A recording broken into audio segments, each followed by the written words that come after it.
Egle Palm on olnud mõned korrad ratsutamise takistussõidus harrastajate Eesti meister, seda nii-öelda rendihobustega, kuid tema praegune isiklik hobune Sipsik on pigem lemmikloom ja veel missugune.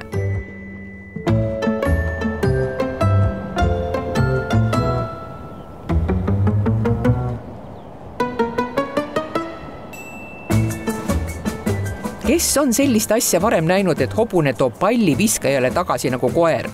Ja mitte ainult oma perenaisele. Opa!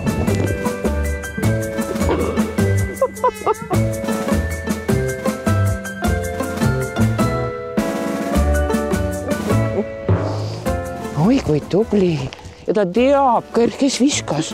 Meelituse järel nõustub ka pikali heitma. Laama. Laama. Ai, hästi. Laama. Ai, kui tubli. Sipujalle. Tere. Kesi jöriseb. Ai, hästi. Ja siis ajab end küünlasse. Sipsik on parimas hobuse eas 10-aastane. Kui ta 6 aastat tagasi Egle omaks sai, oli ta peaaegu treenimata, nii et kõik trikid on talle selgeks õpetanud Egle. Kuidas see küll on õnnestunud? Ta on selline ülisotsiaalne ja ülihuvitatud kontaktist ja tahab suhelda ja tema õpetamine on läinud ootamatult kergelt. Et oma varasemate hobustega ma ei ole selliseid trikke teinud, aga Sipsik on ise siuke väga entusiastlik ja tahab suhelda ja teha ja ei väsi minust ära. Aga Sipsikuga olen võistlemas ikka käinud ja koha peale oleme ka saanud, aga meil ongi selline rohkem siuke hobisport, natukene meelelahutust endale, käe kõrval tegelemist ja natukene sporti sinna juurde. Tegelikult Ruila tall, kus me siis praegu asume, on täis päris sporthobuseid, kes siis teevadki tipptasemel ja rahvusvahelistes klassides starte. Aga Sipsik on mulle selliseks lemmikloomaks ja tema ongi selline nagu siuke koerhobune mul.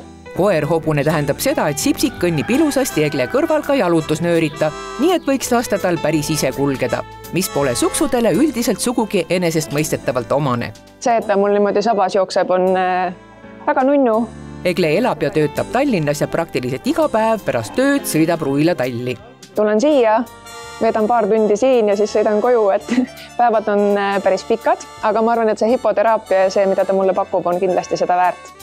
See on selline elustiil või diagnoos isegi öeldakse. Ja Sipsikul on siin viimase peal teenindus.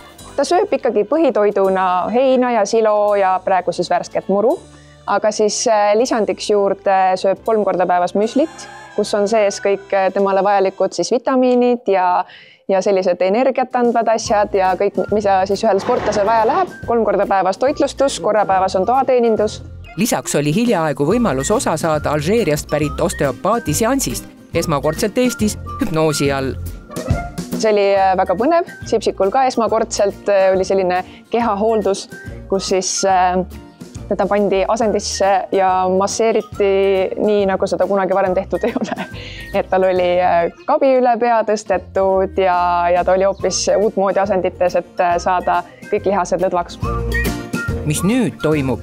Ta lihtsalt tahab sinuga kontakti, talle meeldib hästi palju lähedust saada ja see on tema viis nüüd seda teha, ta hoiab oma igemeid sinuga varuka peal. Selliseid toredaid hetki saab jälgida ka Sipsiku isiklikult Instagrami kontolt Herr Sipsik, millel on üle 1000 jälgija.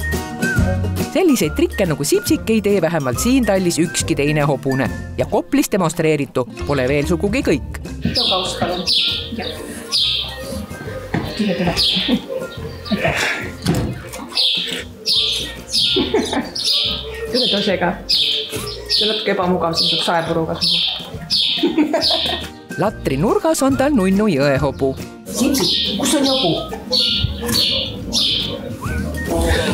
On kui tubli sa oled, kõike sa tead. Ja miks ta jobu on, siis see on tegelikult jõehobu, aga see on nii pikk nimi, vaata siis lühemalt on jobu. Ja veelgi on Sipsikul hellust jagada. Talle väga meeldib selline lähedus. Tere tulemast hipoteraapiasse. Mida Sipsik veel oskab ja mida võiks talle veel õpetada? Selliseid triblamisi palliga on ta teinud. Ma arvan, et tal on potentsiaali ka jalgpallis. Seda peab lihtsalt veidi harjutama rohkem. Aga järgmise trikina ma ei teagi. Lahe oleks, kui ta õpiks ka istuma, aga see ei ole meil veel välja tulnud.